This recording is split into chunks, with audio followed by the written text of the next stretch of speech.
nugladkuna xagan asna maanta Bangladesh buu la joogay wax badan oo Bangladesh waayaheeda iyo hawlaheedaba waa noo hayaa iyo wuxuu ku arkay wuxuu ku soo joogay iyo dhammaan taariikhdiisii waxbarasho Holland ilaa UK waxyaabahaas iyo waxyaabo badan oo dhammaanteen anfacaya noo soo jeedin doonaa si aan u furfurno aayadaha Quraanka ah waxaan noo soo jeedinaya walaal Cabdidaahir soo dhaw Cabdidaahir أعوذ بالله من الشيطان الرجيم بسم الله الرحمن الرحيم إنا أعطيناك الكوثر فصل لربك وانحر إن شانئك هو الأبتر صدق الله العظيم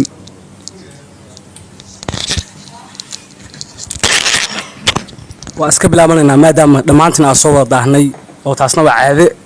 dhamaantan dan Soomaali nabada haysata dhamaantan caawa majlis baa fadhinaa majlis walba hadaan lagu bilaabin xuska nabiga iyo weynaynta muxuu ahaa ilaahay dhamaanteen ba muxuu ahaa ilaahay noo barakeeyay majliska laakiin hadaa ku bilowna wax walba oo khayr qaba waxa ku soo degaya sakiina iyo xasilooni kusi dheeraamayo dadku waxay u kala baxaan labo qof majlis wax ka bixiya iyo qof majlis dhageysta Luqmaan al-Hakiim markii la yiraahday maxaa ku yeelatay xikmadan wuxuu yiri marna majlis baan fariistay waxaan ka bixiyaa 10 marna majlis baan tagaayo wax baan dhageystaa marka dhamaanteen caawade rag waa jiraan majlis wax ka bixiya iyo rag majlis dhageystaba anigu waxaan ku jiraa kuwa majlis dhageysta marka dhamaantiin soo dhawaada doctor soo dhawaada guna bismillaahir rahmaanir rahiim alxamdulillaah wasalaatu wasalaamu calaa rasuulillaah wabacd namaan wada salaamaya waxaan u malayn ragga qaar waa isnaqaanaa horena waa wada kulannay ragga awjiyada qaarna waa igu cusub yihiin marka mar labaad barasho wanaagsan liibaan cigaal baa la yidhaahdaa in muddo ah dadkaas dibadaha ku maqnaa baan ahaa maantii 8 sannadood baan ka maqnaa Soomaaliya marka waxaan u maleeyaa ragga hadda halkan fadhiyo waxaan u maleeyaa sida u badan yihiin wax 8 gaari waa ku yiriin baan maleeyaa mid iyo labaan maleeyaa hadaan khaldaneen xogta aan hayo marka aad iyo aad baan mataqaanaa idin salaamaya intii waxay ka mid tahay caawa habeenada magaalada Bangladesh aan ka xusu doonay ka mid tahay maxaa yeelay waxaan aad u jecelahay dhalinyarada kulay laftiga dhalinyaradaas ku jira dhalinyarada markay sheekaysanayso oo la kulmo oo wax la isdhaafsanayo aad iyo aad baan ayaan u jecelahay maxaa yeelay dhalinyarada waa mustaqbalka ummadda weeyaan ummad walbana dabcan waxa wax qabto waa dhalinyaradeeda marka inta badan caaway waa iska sheekaysanaynaa waxyaabo kulley nolosha khibradeeda ah ayaan insha Allah wax idinka taaban doonaa hadii Ilaahay idmo muddo sida uu sheegay Axmed muddo halkan waa idin la joogay 6 bilood ah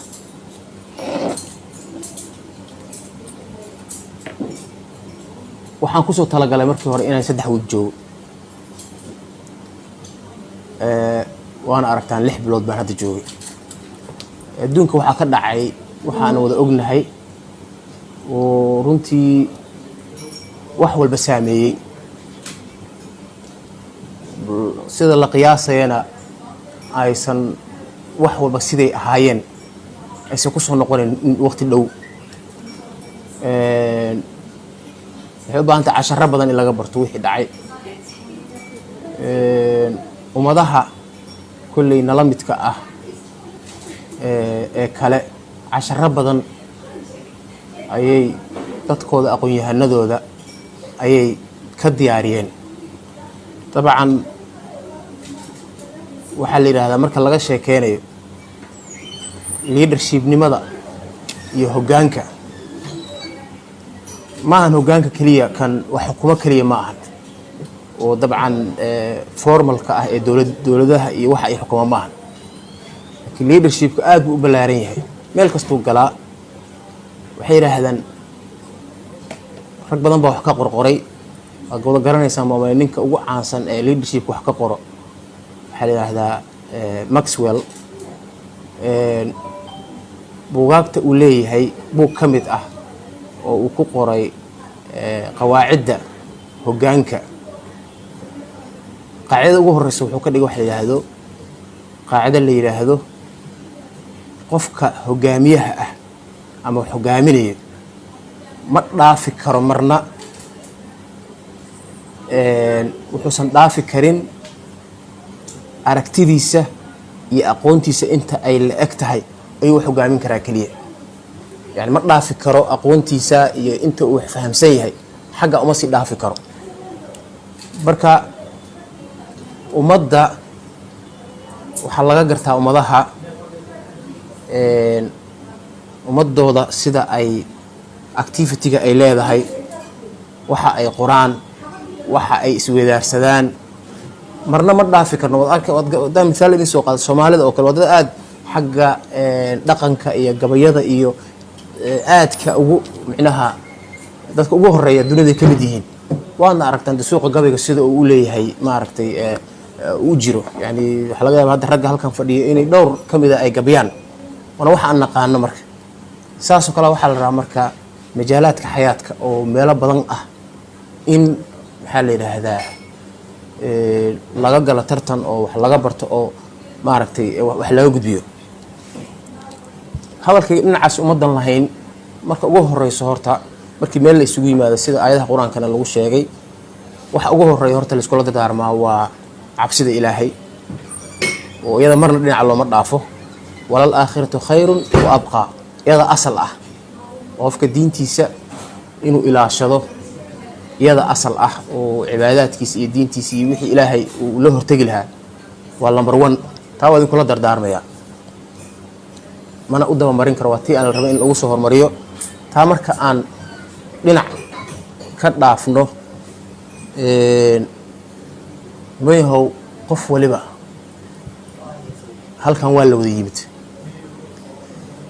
waxaana shaki lahayn dadku markay meel wada yimaadaan isku ujeedo looma yimaado. guud ahaan ujeedada halka loo yimaado waa waxbarasho dadka intooda badan ay u yimaadaan, laakiin lagama wada dhabeeyo ujeedadaas. lagama wada dhabeeyo micnaheeda qofka aan ka dhabeenna maahan cilada iyo khaladka maahan mar walba in la yiraahdo maxaa looga dhaban weey maahan. nolosha waxay leedahay purpose bay leedahay. qofku wax ugu horeeya rabo noloshiisa in uu ujeedo noloshiisa u samaysto. waxay ka sheekeynayaan nin dhalinyaro ah oo watan caawa waxay hadalkayga sheeko u badnaanaya. nin dhalinyaro ah baa 10 sano ka hor wuxuu noogu yimid Ingiriiska. markuu inoo imaanayay wuxuu ahaa dhowr iyo 20 jir. aanan dugsi sare soo dhigan, waxbarashadana aad iyo aad u jecel. markuu dadka warwareystay kadib sidee wax ku baran karaa uu yiri wixii uu baran lahaana uu garanayay. ujeedada qofka waxa ay tahay number 1 in uu qeexo waxa uu rabo. waxa aad rabtid waa inaad qeexdaa oo ogtahay, ma inaad maskaxda ku qeexdid, waa inaad warqad ku qeexdaa qortaa.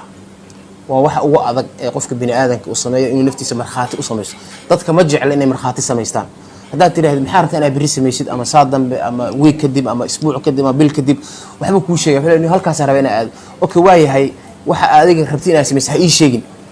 ee waxa rabtid ma ku qoran yihiin adiga ku nidaamsan yihiin. ma tira halkaas raba inaan aado kadibna su'aasha imaanayso seebaa ku aadaysaa, qaabkee u maraysaa, halkee u maraysaa, waxaas oo wixii ku xigay. laakiin nafta bini aadanka ma jeclo in ay samaysato marxaati oo wax qorto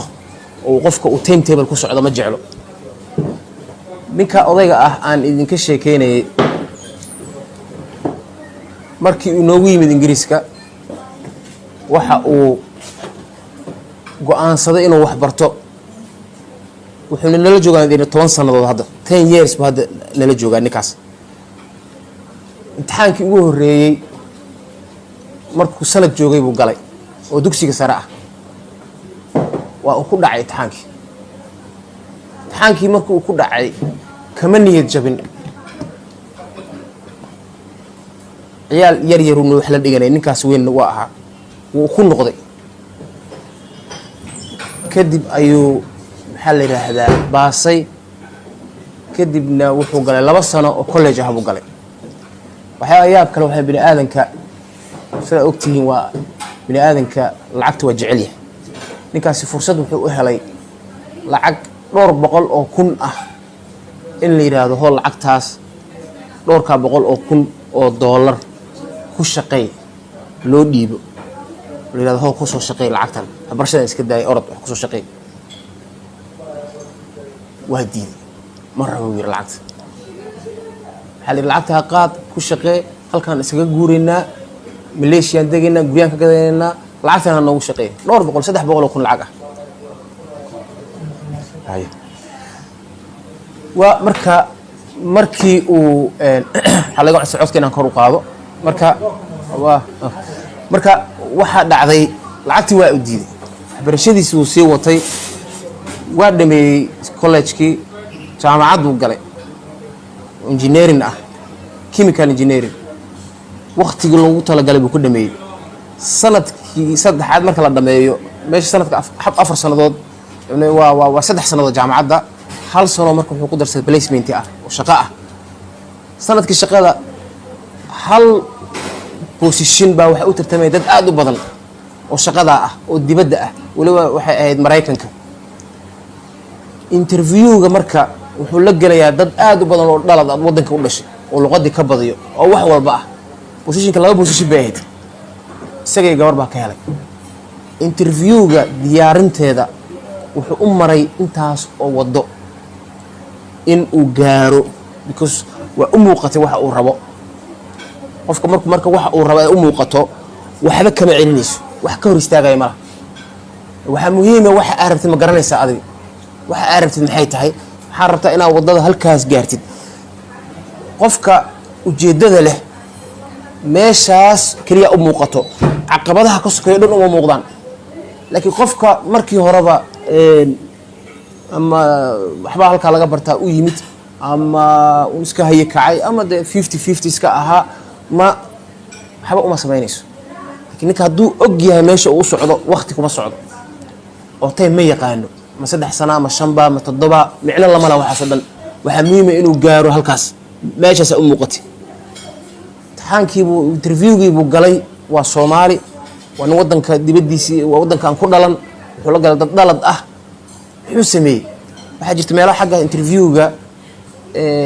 kambaniya dadka diyaariyaa jiro oo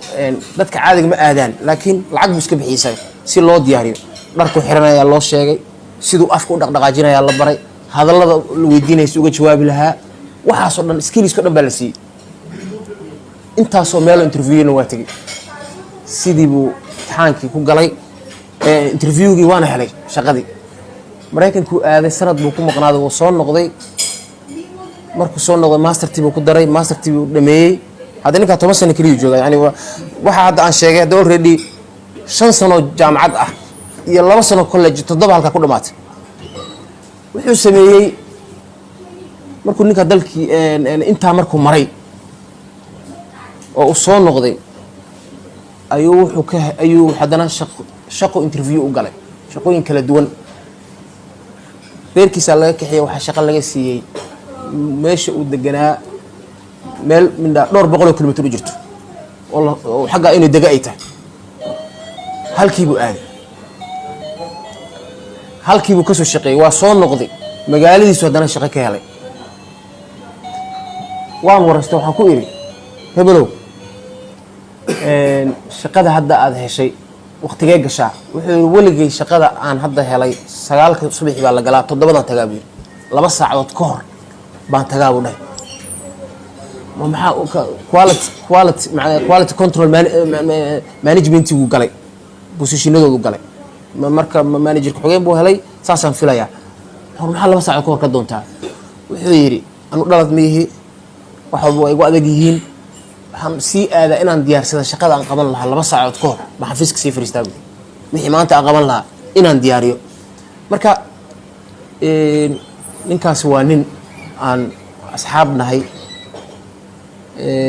permissionka ma haysta magaciisa waa sheegi lahaa, laakiin muhiimadda waxay tahay inaan un mataqaanaa qisadiisa idiin sheego. waxaa jirtay nin kale oo dhalinyaro ah aniga aan qaraabo nahay oo aan kula kulmay Gaalkacyo 2006 dugsiga sare ee Gaalkacyo dhiganayay iskuul la yiraahdo Cumar Samatar. hooyadii baa iyaga dacwatay, waxay tiri ninkan habeenkii ma seexdo, waana phone 3 markaas. oo muxuu qabtaa baan goor habeenkii oo dhan waxbuu akhrisanayaa. marka waxay tiri naftiisiiba wax akhris baa dhaafiyey. kadib baan la hadlo, war maxaa dhacay baan ku yidhi. qisuu iga sheekeeyey. marka wuxuu yidhi waxaan ka imid buu yidhi baadiyo, anigu 11 jir miyuu amase 10 meelahaas u ahaa. wuxuu yidhi waxna lama aqoon, galaas baa la keenay buu yidhi Soomaaliya, galaas baa la fariisiyey. waxaa la yidhi buu yidhi galaas ma aqaan 6 mise 7 meelahaasaa la fariisiyey. adugu galaas markaan fariistay buu yidhi baa 60 arday baan eebay, waraaqaa naloo dhiibay, imtixaan baa la yidhi gala, waxba ma aqaana buu yidhi. wuxuu yidhi imtixaankii laga shaqshaqaynayay buu yidhi meel un baan waxaan u arkay buu yidhi in la gobaabinayo, hal xab baan soo gobaabiyey buu yidhi. gobaabadii baa ilaahay 4 baa la siiyey buu dheh imtixaankii. meeshan waa mudug la socda, waa Gaalkacyo waa taqaanaa Soomaaliya micnaheeda. wuxuu yidhi hadhow imtixaankii markii macallinkii baa isagoo waraaqihii sido 59 warqadoodna gacantaan ku sida, warqadaanna gacantaan ku sida, warqadaanna gacantaanna teedi ku sida buu soo galay buu yidhi. hebel yaa way waa aniga. markaasuu war ninkani hal su-aal keliyu ka jawaabay, tiina nasiib buu ku helay, meel buu iska goobaabiyey buu yidhi, goobadii buu ku helay. wuxuu yidhi galaaskan ka soo baxay khaydoor meeshaan fariistay buu yidhi, ciyaal iska yaryaraysan waxaa lii bixiyey buu yidhi. mid baa yidhi ayaan daranaa ninkan isku dhinac waa fidnaa 100 baan keenay, asna 4 buu keenay, 4 lii bixiyey buu yidhi. marka ya wuxuu yidhi sidii baa marka iskaga ooyay buu yidhi, waa soo baxay. kadib baa nin u imid buu yidhi meel private ku haysto. waxaan ku iri buu yidhi wax ma la baran karaa? waa wiil yar hadda la soco, xisaabta iyo waxaas ma la baran karaa? haa. hooyadeen u tagay xoogaa lacag baan soo qaatay buu yidhi. ninkii baan iska ag fariistay buu yidhi, xisaabta i baro, waxba way dhigaa buu yidhi, sidaasaan wax ku wadaa buu yidhi. galaaskii waa dhammaaday buu yidhi. horta wuxuu yidhi iskuulkii wax lagu yirnay ma dhigan kartid, iskuulkan waa laga ceeriyey buu yidhi. diritoorkii baan ballansaday u tagay buu yidhi, reerkeenna waa ka qariyey buu yidhi. diritoorkii baan iska bariyey, waxaa jaanis isii, hal jaanis baa lagu siinaya baa layidhi. jaaniskii baa la siiyey buu yidhi. sidii baan markaas iskuulka laygu daayay buu yidhi. imtixaankii ku xiga waa baasay buu yidhi. iskuul caadi waa baasay. sanadkii ku xigay wuxuu yidhi qofka saddexaad miyaan noqday iskuulkii oo dhan. sanadkii kusii xigana iskuulka ragga ugu sarreeyaan galay buu yidhi. marka macallinkii buu yidhi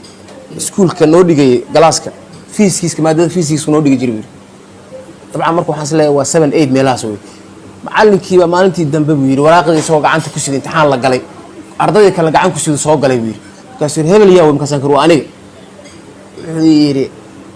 xisaabta noocaas ah fiisigiiska ah adaa ka jawaabay Soomaan? haa. haddaan hadda sabuurada kugu dhigo ma soo dharaan dhirin kartaa? markaasaan ku iri buu yidhi haa. wuxuu yidhi haddaad ka jawaabtid buu yidhi lacag $50 buu soo saaro, lacagtaasaan ku siinayaa buu yidhi. su-aashii buu qoray buu yidhi, waan fariistay buu yidhi, waa ka jawaabay buu yidhi. wuxuu yidhi 40 sana macallin ahaa buu yidhi, weligii ma arag buu sidaa wax usoo dhiraan dhiriyo oo ilaa heerkaa gaarsiiyo. ardayda qaar ba halkaa kaga tago, qaar ba halkaa kaga tago, equationka siduu usoo wada ilaa halkaa nin gaarsiiyo hortii ma arag buu yidhi. 40 years baan macallin ah. waa ninkii dee lalahaa maxaa la yidhahdaa waxma baran kartid. haa. lacag $50 u siiyey buu yidhi. marka walaal intaasaan soo maray buu yidhi. maxaa rabtaa baan ku yidhi. marka waa 2006. wuxuu yidhi dhakhtar baan rabaa inaan noqdo. waa gartay waa yahay. marka maxaa marka dhakhtarnimada aragti inaad baratid dariiqeeda maxaa rabtaa? marka wuxuu ila yimid book markaas genetic ah oo ayuu lahaa idig. haa. markaasaan u akrinayay equationadii waxbaan ka tustusay. marka maxaa rabtaa? waxaasaan rabaa. wixii oo dhan baan marka uu ii sheegay siduu wax u rabo. waayahay baan ku yidhi waa isla joognaa, anna wixii aan kuu soo diri karo aan kuu soo diraya, waa kaa aduu sidaa ninka kala tagnay. waqti baa ka soo wareegay ninkii Suudaan buu tegey medicine buu soo dhameeyey maantay ingiriisku joogaa wuxuuna ka shaqeeyaa isbitaalada waaweyn ee magaalada aan deganahay Birmingham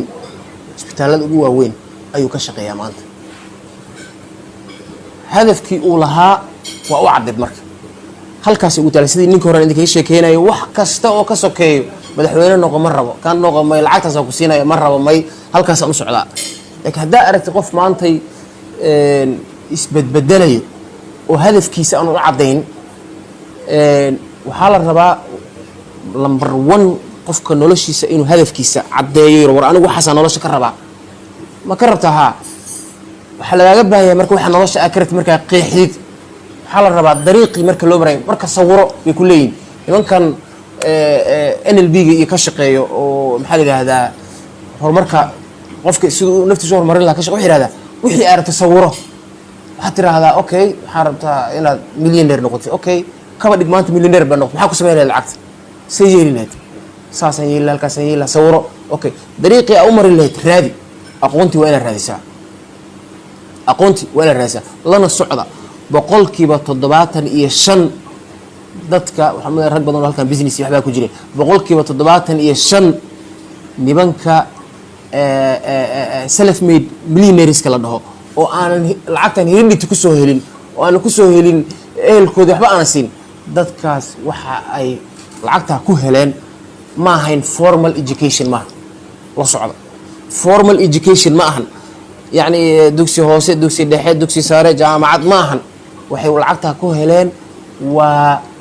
aqoon ayaga isbareen waa aqoon ay isbareen weeyaan waa self study maantay qofka inuu skills barto ya jaamacadda waa muhiim formal education waa muhiim laakiin waxa laga rabaa inaad ku dhinac wadid 4 years balkan joogta ama 3 years waxa la rabaa inaad ku dhinac wadid intaas oo skills ah maanta skillski wuxuu ku wada jiraa internetka uma baahno maxaa la yiraahdaa macallin wax ku dhigo maadada rabtid waxa rabtid waa helaysaa marka waxa laga rabaa muhiimadda kaliya shahaado maahan muhiimadda waxa ay tahay inaad adiga mawaadiic kala duwan aad baratid adiga wax isbartid okay marka taa ka nimaano caqabad ba barka jiro caqabad kasta ay ku timaada waa inaad solutionkeeda raadisaa solutionkeeda waa inaad raadisaa ma hayna isdhigatid oo tiraahdo wallahi ragga ka shaqeynaa caqabad ba ku yimid caqabadihii ku yimid qofka waa in marka kaliya uu muuqdaa meesha u socdo solution waa inuu raadiyaa dadka la sheekaysta weydiiyaa yiraahdo caqabadaas maxaa loo gudbi karaa dad marka caqabadihii dadkii yaqaanay la sheekaysatid raadisid baartid see lagu gaaraa waa gaaraysaa laakiin haddii adigu isku tiraahdo arrintaas problemkaas iga hor yimid waxaas igu dhacay aad niyad jabtid lama baahno waa dhinac iska dhigtaa niyad jabka waa inaad marka ku dhaqaaqdaa qodobka markaan ka gudubno waxaan rabaa nin saddexaad oo isna inaan idinka sheekeeyo oo Irish ah aniga aan sugalaas ahayn 48 sano jiri maalintii aan sugalaas keen anoo college dhigto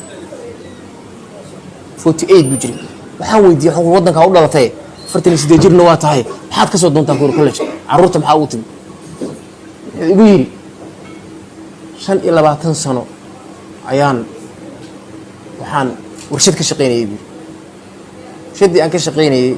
25 sanadood maalin waxa la keenay wiil jaamacad ka soo baxay oo graduate bal loo keenayo madax ii noqday wiil markaas uu yiraahdaa saan xusmay sax maan xaga ka sameey cuqdad baa iga shay wiil inaan wax barto baan marka go'aan ku gaaray wiil saacadii baan wuxuu yiri baan waxaan sameeyay wiil farax ka qaaday waxa aan jecelahay inaan barto ayaan go'aan ku gaaray environmental science buu jeclaa tiibuu galay 7 sanadood kadib aan is aragnay college kala tagnay magaalo kale aaday magaalada aan deganahay Birmingham ayaan ku arkay maalimaha kamid ah isagoo meel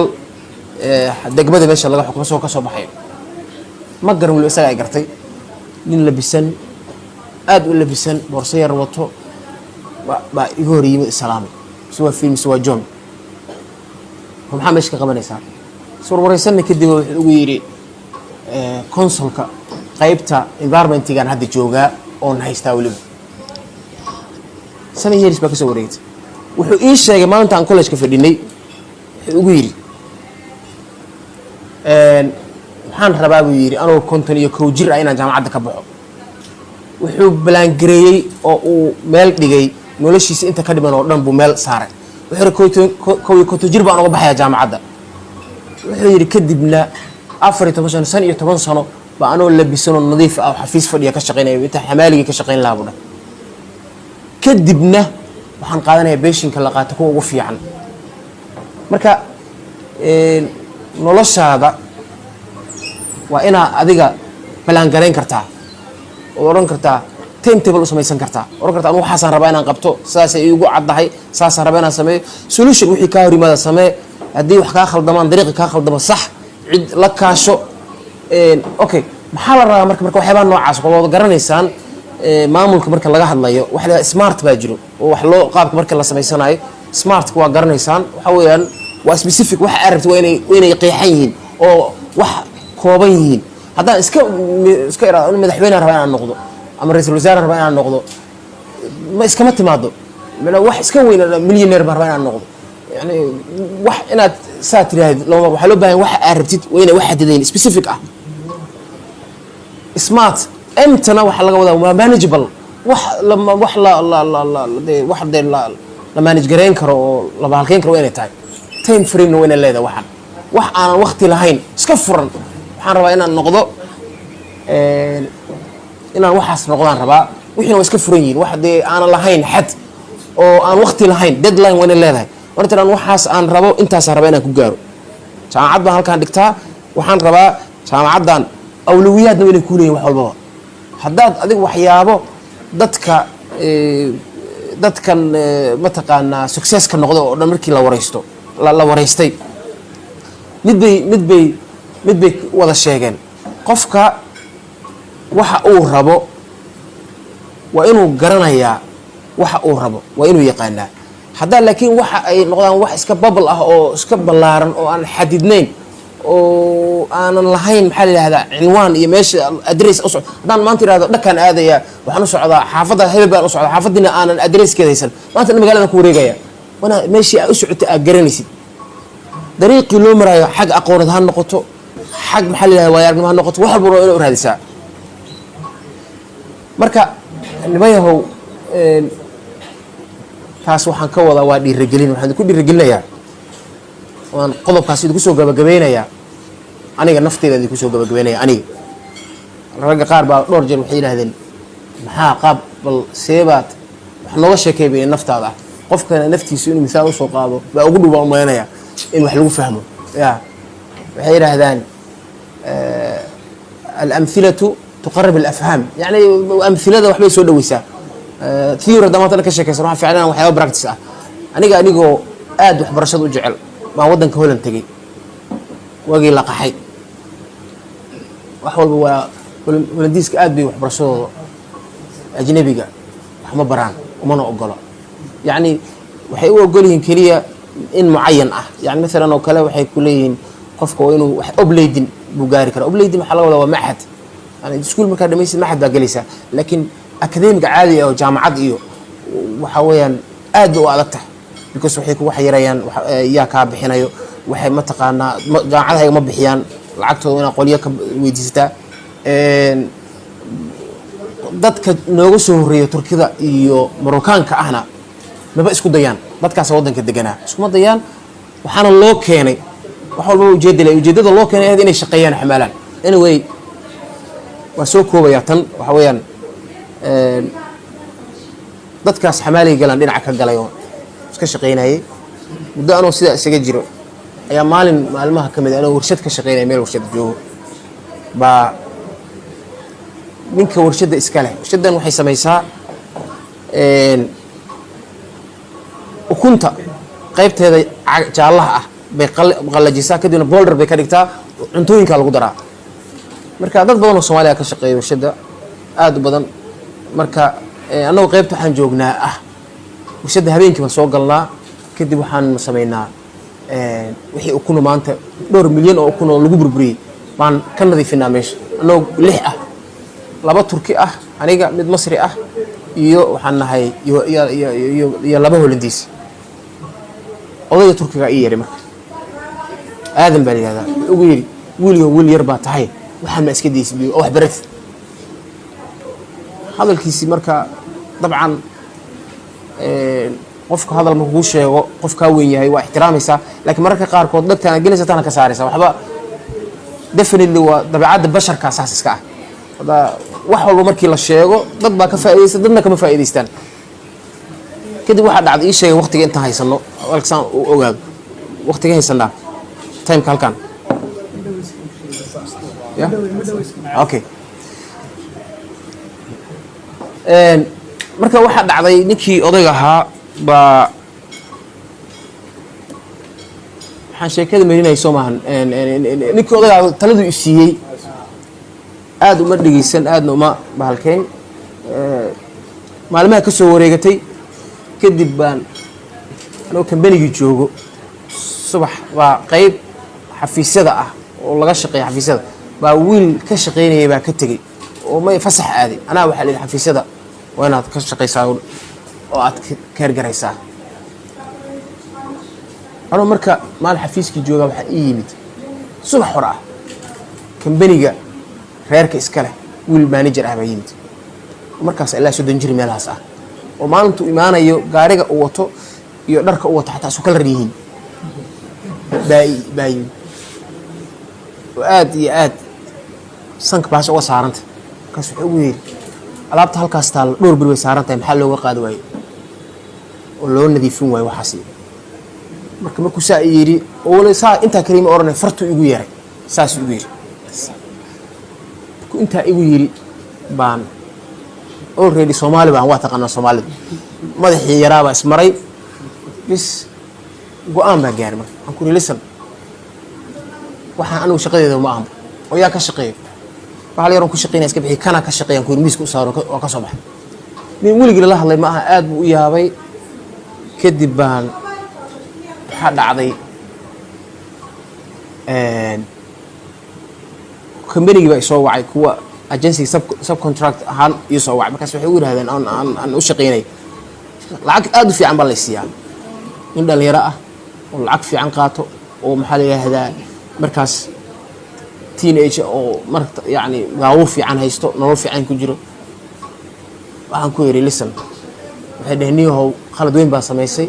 waa inaad ninkii ka cudur daarataa si shaqadii waa ka bedelna meel kale ku geenay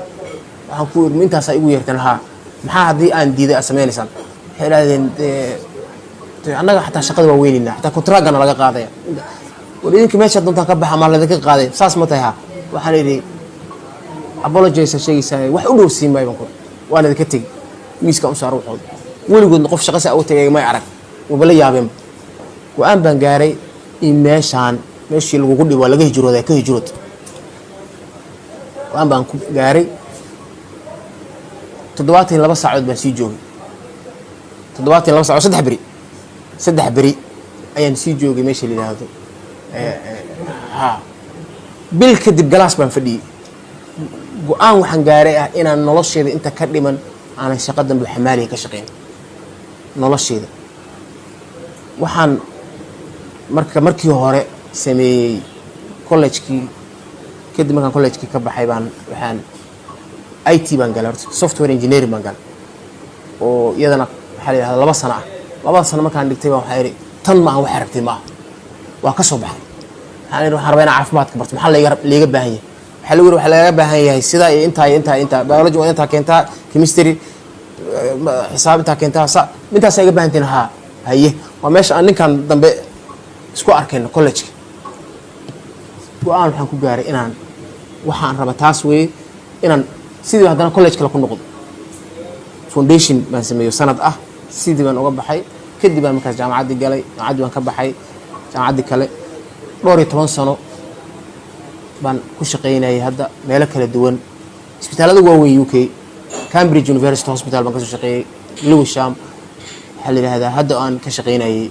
dhowrkii sano ugu dambeeyay Queen Elizabeth Hospital Birmingham ku yaal marka qofka noloshu waa wax yar oo kooban waxa laga baahan yahay dedication inaad wax aad rabtid waxaan caawdhan ugu celinay inta jeer haddii hadda la xisaabo aan ku celiyo waxa aad rabtid inaad gaarto waa garanaysa inta jeer aan ku celiyo waxa aad rabtid maaha waxa walaalkaa raba ama reerkiina rabaan ama saaxiibada rabaan maaha waxa adiga aad rabtid waa inaad garanaysaa markaad garatid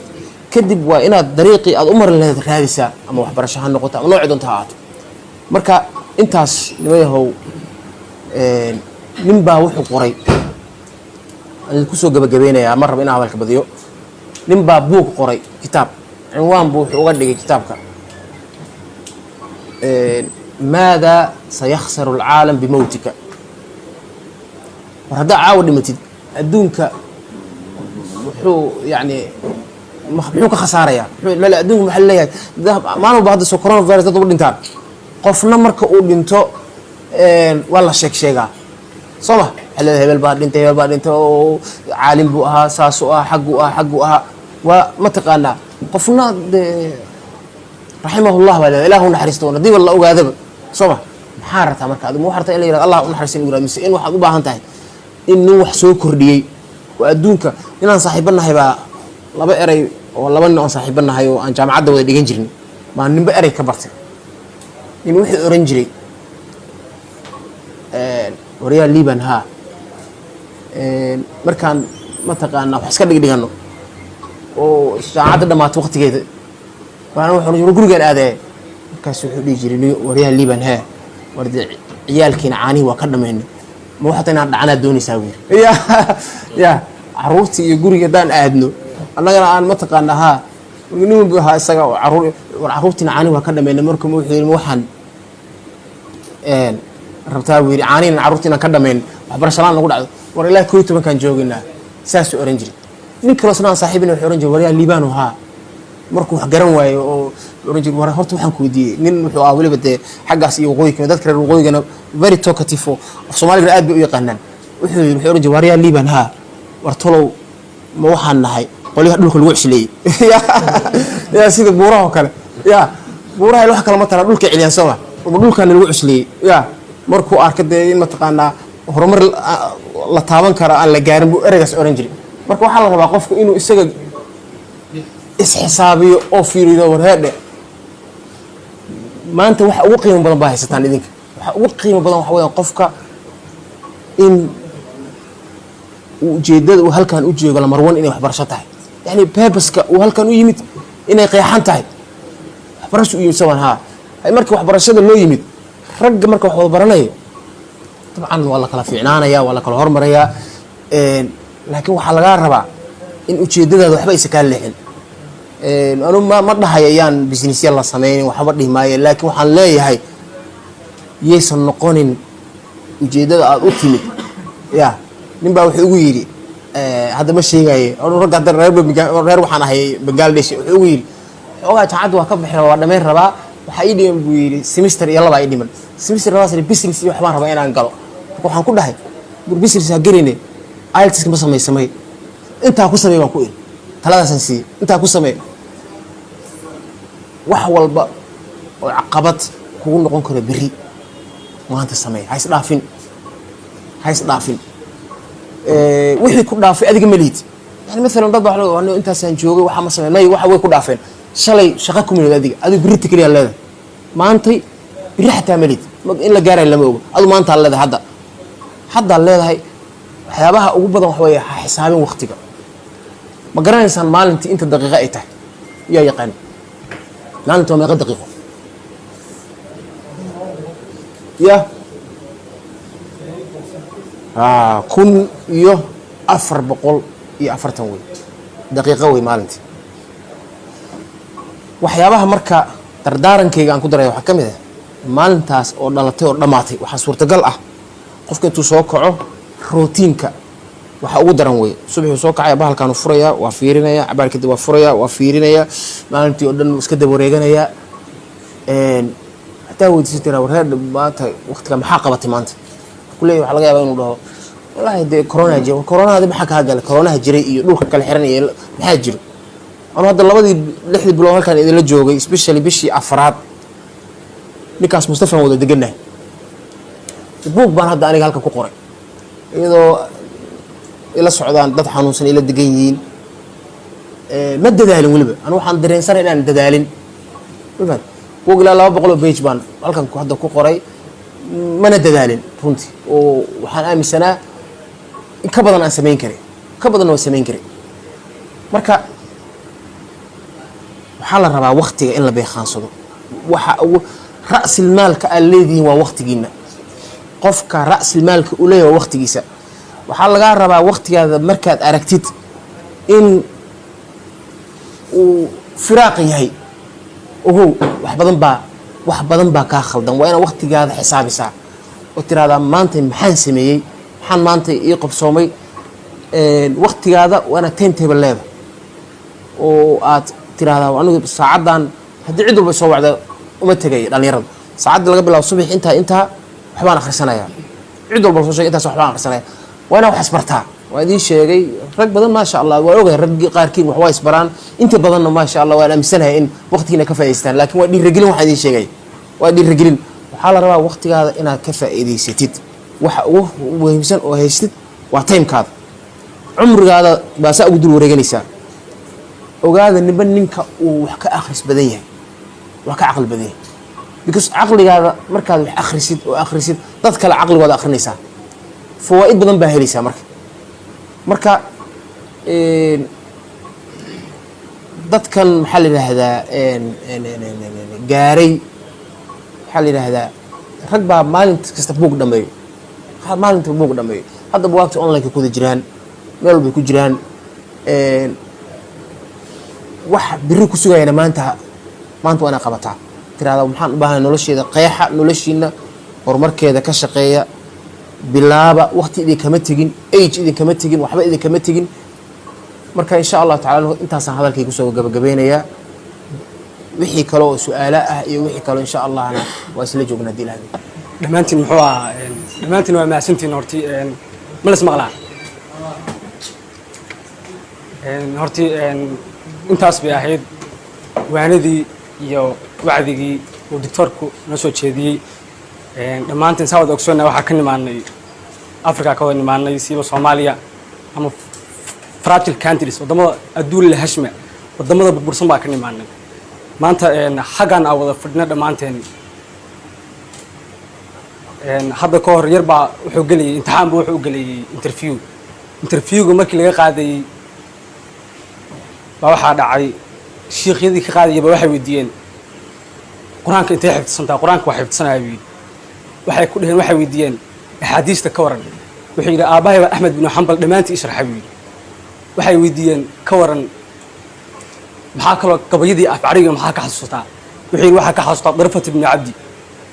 wuxuu yidhi hal mid noo sheeg buu yidhahday wuxuu yidhi idaa qaala laqowmu min alfataa xasibtu annahum canownii falam ajban walam ataballadii dhammaanteen maanta kelmaddaa waxay ka turjumaysaa wuxuu leeyahay markii qoomkaygu ay qof raadshaan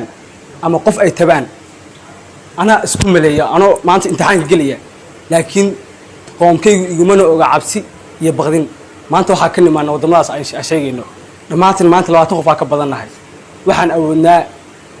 mar walba oo dhibdhacdo qof walba naftiisa ha ku canaanto ha dareemo in dadka loo baahan yahay oo asagu uu ka mid yahay taas markaa laga soo tago maanta doctorku waqti badan buu na siiyey waa u mahad celinaa isaga cali mandaalin muxuu yidhahday man callamanii xarfan sirtu lahu cabdan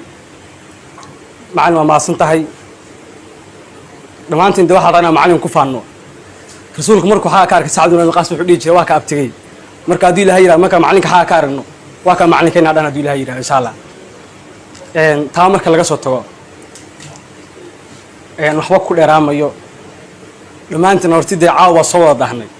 laakiin haddii aad eegtaan markii aad shaqo codsanaysid maalin shaqa waxa laga soo dhejiyey muxuu ahaa Kenya laga soo dhejiyey marka waxa eegay waxyaaba meesha ku qoran marka waxaa jira meel ay ku qoran tahay competencies waa waxyaabaha qofka laga raadinayo marka waxaa ku jira hoos waxaa ka mid ah qofku inuu qof dhaqan fiican yahay laakiin meesha ugu hoosta waxaa lagu soo calaamadiyey punctuality qofku inuu yahay qof macnaha waqtiga ixtiraamaya qofka hadda waqtiga ixtiraamayn maanta hadday dhammaantiin waa soo wadaanay laakiin beri meelahaasoo kale ateynaa haddii ilaahay yidhaahdo marka waa inaan muxuu ahaa taasna aan muxuu ahaa meel iska saarnaa saa wada ogsoonahay dee dhammaantiin saa haddaa inii sheegay maanta qof walba ha ogaado inuu ka yimaaday waddanka labaad oo dunida ugu liitaa sababtaa markaa khadka gelisid adduul alhashma ama weak countries kaalintooda waa Soomaaliya yamanba waxay ka dambaysaa wax yar ka dambaysaa marka dhammaanteen haynu ku soo dhacdo wiilka yarka arrinta ku soo dhacdo oo yiri mar walba waxaa dareemaa dadka wiina anigii tabayaan markii inta laga soo tago dhammaanteen de waxa wada nahay muxuu ahaa muslim baan nahay Soomaali baan nahay de waxaan ka nimaanay muxuu ahaa waddanka dhammaanteen aan wada sheegayno nin baa wuxuu leeyahay walamaa dhukra ismullahi fi baladin adadtu dhalika fi lubbi awdani macnaa meeshii laga adimo waxaan yaqiinsadaa inay waddankayga tahay macnaa isagoo ka hadlay muslimnimada dee waddan kastoo laga adimo wuxuu leeyahay waa waddankayga dhammaantiin saa wada ogsanaa waxaa ka nimaanay Soomaaliya qof walba bal intuu ka geysan karo muxuu ahaa ha ka wada geysto ragga xaggan waxaa fadhiya rag waxay mu'asasooyin sameeyey oo ah in dadka wax lagu wacdiyo Sheekh Cabdaar baa nagala jooga Cabbaas baa nagala jooga Saciid iyo Cabdi baa nagala jooga dhammaantood waa qayb ka mid ah muxuu ahaa inay muxuu ahaa ay ku dhiiranayaan inay muxuu ahaa dadkooda wax u gaarsiiyaan waxaa jiray macallinku talooyinku siinayay Maxamed Cali Bile agaasima maxkamada Soomaaliland wuxuu aan jiray mutafakir markiis hore marka waxaa jiray intuu sameeyay loo magacaabin waxa uu soo duubay wuxuu yiraahday waxaan ka xasuustaa waxyaabo yiraahday ha wuxuu 20 sano markaa gaadhid buu yiraahday ilaa 30 sano hal sano kamid oo kaaluma wuxuu u dhigmaa 4 sano oo kaaluma marka 40 yaa gaadhid marka dhammaantiin waqtiga ka faa'iideysano aad baa u mahadsantihiin waan islaamiga dhammaantiin qofkii muxuu ahaa wax ku dareen oo ku soo dhaweynaya insha Allah Abdullahi yiraahdo hal qodob baan rabay inaan idin xasuusiyo oo aad iyo aad markii hore aan rabay inaan uga hadlo laakiin waa hilmaamay qodobka waxa weeyaan waa qodob problem ah oo halkan ka jiro halkan kaliya kama jiro hadda dunidii oo dhan baa waxay u badatay xagga waxaan ka hadlayaa soo jeedka habeenkii arrintaas aan rabay inaan qodob yar wax yar idinka iraahdo habad hadda horta la bartay weeye in dadku habeenkii soo jeedaan problemka ugu badanna waxa weeyaan waa aaladan habeenka la isticmaalayo qofka uu ku soo jeedayo adapted uu ku noqonayo sidaan uu sameynayo laba qodob baan rabaa arrintaas inaan idinka sheego number 1 ma ogtihiin qofka Yurub shaqeeya habeenkii oo night shiftiga shaqeeyo insurance-ga health insurance-ga waa lagu qaalisiyaa qaalibu bixiya ma bixiyo lacagta caadiga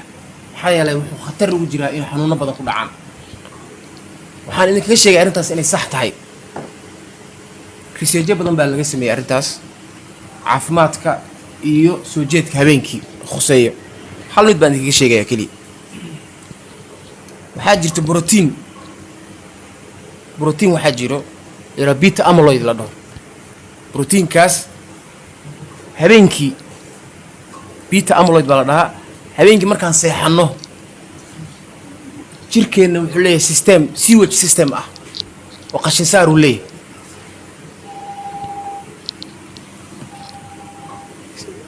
habeenkii marka qofka markuu seexdo waa la dhaqaa macnaha sewage systemkiisa shaqeeyo haddii kale waxaa kor u kaca saliska ama immune systemka salisyada hormonada salisyada la yiraahdo NK-ga la yiraahdo oo macnaha waxaa la dhahaa maxaa la yiraahdaa natural killer baa la dhahaa kuwaas baa ku increase garoobo maskaxda marka ay siyaadaanna waxaa imaado dementia xanuunka hilmaamka ah waxa kaloo yimaado canceriska qaybo ka mid ah sida breast cancerka bowel cancerka waxaa la yihahdaa prostate cancerka intaba khatar baa loo yahay maxaa yeele borotiinkaas markuu bilab garoobo oo u bato oo problemaadkaasuu keenaa marka waxay yidhaahdeen oo kale seejadaas waxay sheegayaan oo kale qofka habeenkii seexda yidhahdeen 6 saac ka yar maalintii ma ayaa habeenkii 6 hours ka yar qofka seexdo wuxuu la mid yahay 10 sano qof ka weyn da'da uu jiro xagga testosteronkiisa raganimadiisa ya xagga raganimada afartan hadduu jiro oo 6 sano ka yar 6 saacadood ka yar uu seexdo waxa waa testosteronkiisa very low buu noqonaya raganimadiisa marka habeenka waxa kale oo maskaxdu ay leedahay inbox bay leedahay maskaxda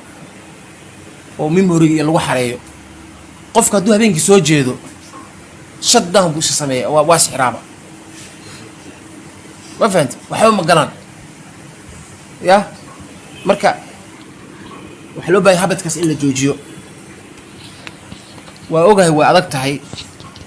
wax badan bay adag tahay waliba in qofka habeenkii ear la seexdo laakiin waxaa fiican in la isbaro in ear la seexdo oo qofka uu markaas subax hore soo kaco bacda fajr habeenkii laakiin oo ear la seexdo maadaama ay problemaadka caafimaadkaasi leeyihiin wax badanna uu ka hor istaagayaa noloshaada qabsan lahayd hawaya habeenkii dhan soo jeedo waaga markay bari seexatid subaxii madaa wax qabsan karo waa iska seexanaysaa marka taana waxaan rabay inaan dardaarankayga ku daro oo idhaahdo ardayna waa tihiin ogaadana xataa hurdada sideeda u yaraatayba markii la yiraahdo 50 sano ka hor iyo hadda saacada ka go'ayba waxay ogaayeen macnaha dadkii wax batay markii magaaladii badatay oo entertainmentiga u batay saacadii baa yaraaday macnaha dadka ugu badan waxay seexdaan 8 hours hatta wax seexda waa yarta waa waqtiga isguray marka laakiin waxa way hurdada waa la isku daweeyaa hurdada waa caafimaad qofku inuu ear la seexdo habeenkii isbaro aad bay u fiicantay mid kale waxa jirto oo kale maraba scientificaas aad ugu sii dheeraado waxyaabahan maxaa la yiraahdaa dadka sokorta hadda ku dhacda maaragtay aragteen dad badan baa hadda sokor ku dhacday ayagoo yar normally type 2 ga sokorta waxay ku dhacdaa 4 jir wixii ka weyn sokorta waa laba qaybood waa ogtiin type 1 iyo type 2 type 1 ka badanaa waa 5 jir wixii ka yar bay ku dhacdaa oo waxa waa insulin dependent way type 2 gana waxa weeyaan waa sokorta maxaa la yiraahdaa ganacii waa shaqeynaya pancreas ku shaqeynaya laakiin impaired wuxuu noqonayaa waxa fuulaya maxaa la yiraahdaa dux iyo dufan iyo waxa fuulayo marka insulin resistant noqonaya macnaha insulinkii baraxa buu soo deynaya mid aan macnaha dhamaystirneen oo aan awood u leeyahay inuu sokortii buriyo waxyaas dhan waxa keenay soo jeedka habeenkii maxaa yeelay habeenkii qofku soo jeedo waxbuu cunayaa markuu wax cuno cunida ay badatana badanaa waxa la cunaa carbohydrates baa la cunaa habeenkii waxyaabaha sokorta la cunaa sukriyaadka marka waa dhaqan adag sida la isaga gooyo waa adag nin baa ka bixi karo marka inuu isbaro inuu bacda cishaa seexdo kadibna bacda fajr kaco maanta dhan soo jeedo marka arrintaas loo kulay labada sameyn kara laakiin bal mid iyo laba haday awoodaan ha sameeyaan waxaan marnaa codkaygu waa gaabay xoogaa xabeeb baan leeyahay si uu yara daalanahay la yaraan lahaado marka aad buu mahadsan yahay doctorku wacdiga iyo waanada oo ina siiyey oo dhinac walba taabanaysa haddii xag caafimaad ahaan lahayd iyo haddii xag arfays ahaan lahayd labadaba uga mahad celinayna waxaan leenahay shukran jazaaka allah ilaahay ka abaalmariyo inagana ilaahayna ka dhigo subxaana wa tacaala kuway weelaya talooyinka iyo waxa weeye iyo dhammaan waxa weeye waanada uu noo soo jeediyey doctorku kolley dee dhammaanteen waxa weeye dhallinyaraan nahayoo waxa weeye qof walba qumanaysa qoorta u suranoo waxa weeye maanta shaksina waxa weeye la oran maayo waniga kan qabo iyo kan qabo xataa waxaa laga tegay xilligii dee waalid wax ku sheegi jiray waxa qura oo kolley berri naftaada ku canaanan lahayd maanta inaan nafteena dhammaanteen ku canaanano un weeye waxa weeye doctorkana waxaan leenahay safar khayr qaba ilahay safarkiisa ha uga dhigo innagana ilaahay waxa weeye saamaheenna haynoo fududeeyo oo waddankeennu martida ku nahay waxa weeye ajandihaynu u nimi iyo hawshaynu u nimi ilaahay subxaana wa tacaala dhammaanteen ba hayna waafajiyo hayna kana ka dhigo kuwa dadkooda iyo dalkooda anfaca oo wixii ay barteen dib ula laabta inahaasaan kusoo gabagabeynayaa asalaamu calaykum waraxmat ullahi wabarakaatu bismillaah asalaamu calaykum waraxmat ullahi wabarakaatu salaan kadib magacaygu waa yaanla idris aadan ka mid ah ardayda wax ka barta waddanka bangaladesh waxaa caawa farxad ii ah inaan madashan aan qayb ka ahay si gaara waxaa ugu mahad celinayaa doctor liibaan oo caawa waqtigiisii halkaa noogu soo horay annagoo ka faa'iidaysanay cilmigii iyo waayo aragnimadiisii uu ka lahaa xagga caafimaadka waxaana u rajeynayaa insha allahu tacaala inuu ilaahay safarkiisa u fududeeyo si nabada meeshuu raban inuu ku gaaro. Asalaamu calaykum waraxmatullahi wabarakaatu. السلام عليكم ورحمة الله وبركاته waxaan halkan caawa isugu nimid kulan aad u qiimo badnaa oo lagu sugutinayay Dr. Liibaan oo nin ummadda Soomaaliyeed iyo dhammaan bahda qalinleyda aad ugu weyn waxaan rajeynayaa ummadadii uu nala joogay inaan wax badan ka faa'iidnay aniga iyo arday badan iyo bahda halkan ku sugan waxaan rajeynayaa oo aan ilaahay uga baryaa inuu safarkiisa ilaahay u fududeeyo booqashadiisana ahayd booqasho aan ilaawi doonin raadna nagu yeelan doonto gubaabadii iyo dhiirigelintii uu nooga tegey waxaan u rajeynayaa insha Allah safar khayr leh waxaan leeyahay insha Allah ummadda ardayda Soomaaliyeed ay kula joogtaa mar walba khayr badan baan ku rajeynayaa. Assalaamu calaykum waraxmatullaahi wabarakaatu. aad u mahadsantihiin.